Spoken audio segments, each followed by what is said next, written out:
La demande à Manu Payette, car il est ce soir notre invité. Bonsoir et merci d'avoir accepté notre invitation. Merci Christelle, bonsoir. Avant de venir sur le film, une petite question.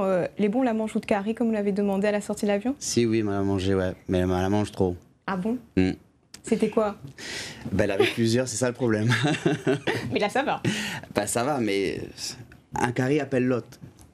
Tu vois. Et vous restez là un mois. Et oui, le problème, c'est que là, on est là pour le travail et qu'on peut pas...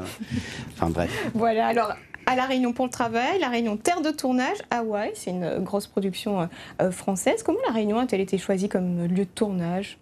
Bah déjà, c'était mon espoir, vraiment.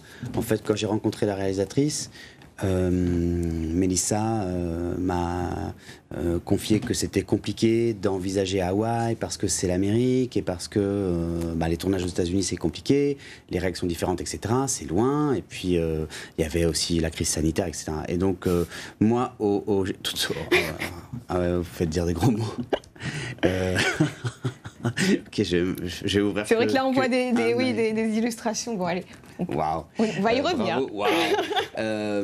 Et donc en fait, moi j'ai espéré à ce moment-là, quand elle me confiait ça, j'espérais qu'elle choisisse la Réunion en fait. Et moi je savais que c'était la meilleure idée. Ça reste la France, c'est un peu loin aussi, mais voilà, c'était moins compliqué de toute façon. Et puis tout aussi beau. Voilà. Et puis il y a aussi un casting exceptionnel là, sur ce film. Oui, et puis il y a un casting super. Élodie Il y a Bouchez, Bouchel, il y a Élodie Bouchez, il y a Bérénice Bejo, il y a... et Manu Payette. Il y a une émotion particulière de tourner pour la première fois dans son île. Oui, il y a une grande émotion. Il y a une très grande émotion et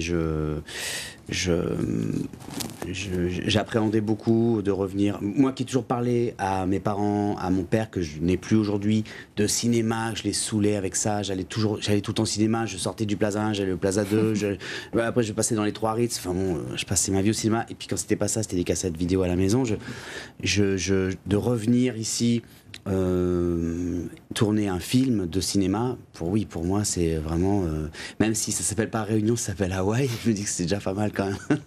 Et on va voir La Réunion. D'ailleurs, il y a du talent ici. Hein. Oui. Il y aura des Réunionnais dans bien sûr, le film aussi, et puis et puis ça comptait aussi beaucoup pour moi que les équipes métropolitaines rencontrent les équipes réunionnaises et que les métropolitains, les productions pour les films à venir réalisent à quel point il y a un savoir-faire, il y a une vraie terre de tournage, il y a une vraie terre qui offre multiples. Regardez derrière, là, voilà, des paysages tellement divers. Tellement différent qu'il faut s'en servir et faire travailler. Et puis ça permet aussi aux jeunes créoles, filles et garçons, de rêver plus concrètement. Ils n'ont pas forcément besoin de partir pour pouvoir, par exemple, faire des films dans un premier temps. Manu Payette, le Marmaille La Réunion, le petit Marmaille que nous l'a vu tout à l'heure sur les images, et aussi le maître de cérémonie des Césars, c'était en 2018, on y revient rapidement, une grosse responsabilité? Ah oui, surtout, j'ai une grande fierté aussi. Très peur. Oui, j'étais très fier.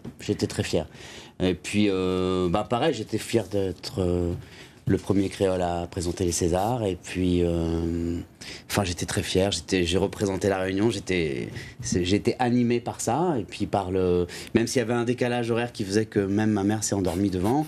Elle n'a pas vu la fin. Elle n'a pas vu. J'étais quand même... Et le petit clin d'œil pour la prof d'espagnol, c'est ça? Madame Guichard, oui, bien sûr. Il y a eu des clins d'œil au début, il y a eu des clins d'œil au milieu, il y a eu je m'appelle même Rougail Saucisse dedans, dans un des sketchs des Césars, et il y a eu clin d'œil à la fin qui était dédié à toutes les Réunionnaises, tous les Réunionnais qui pouvaient un jour avoir envie de faire ça, de se dire que c'était pas impossible, malgré l'éloignement, malgré les 11 heures d'avion, que c'était faisable. Justement, vous parlez de Rougail Saucisse, un petit mot. Alors là, on l'a ni ici, mais quand ça va, que ça vous ramène d'autres valises? Toutes. Toutes. C'est surtout quand ça va, qu'est-ce qui reste à La Réunion? Parce que je prends tout. J'essaie de ramener un maximum de trucs, mais je sélectionne, je ramène mon curcuma. Et un petit peu de musique aussi. Hein. Voilà. Bien sûr, la musique. Barré qu'on chante. Oui, beaucoup. aussi, mais je chante. La musique de mon frère aussi, qui a le groupe Quoi Arrive Ça. Non, j'essaie de rapporter tout. Après, maintenant, aujourd'hui, grâce au fait qu'il y a des avions tous les jours, etc., et puis il y a. Si on a des bonnes connexions, on peut réussir à mettre la main sur des trucs qu'on ne trouvait pas avant en étant à Paris. Mais il faut être patient. Et puis, il ne faut pas être trop attaché au le goût pays, vraiment. Sinon, bon. Il faut juste se souvenir en goûtant. Voilà. Merci beaucoup Manu Payette d'être venu sur notre Christelle. plateau ce soir. Bon tournage et puis on revient quand vous. C'est gentil, merci beaucoup. Merci. Salut la Réunion. Et puis on